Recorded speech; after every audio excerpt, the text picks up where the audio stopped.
The world before the flood was a wild place. People lived long, long lives. They had all kinds of crazy adventures. And when they died, most of them just kind of faded away into the memories of those still living. But not this guy, Noah. See, Noah was a good man, but he lived in a time where people didn't really believe in God anymore. They'd stopped praying, and they'd stopped believing in the spiritual realm. But that didn't stop the spiritual beings from mixing with humanity.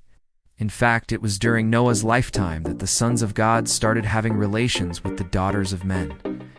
Now, these weren't just regular people. These were giants.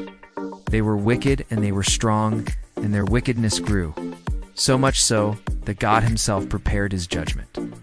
He sent the greatest flood the world has ever seen to wipe out all life. But before that, he gave Noah a warning. He told him to build an ark, a huge boat that would save Noah and his family and a bunch of animals. See, God wasn't just angry at the people for being wicked.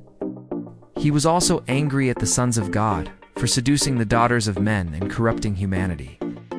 The days of Noah were strange days. You see, back then, humanity had mixed with the spiritual realm.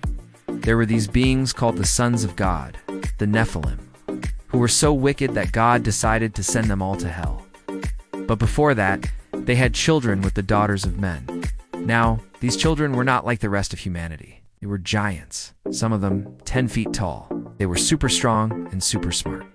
But their wickedness increased, and it reached the point where God was like, I've had enough.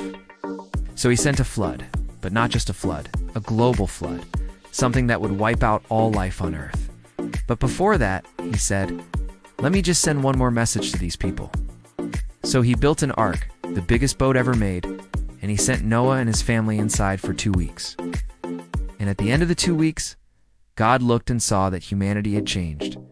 He saw that they were, for the most part, good. And that's why he saved them and sent the wicked to hell.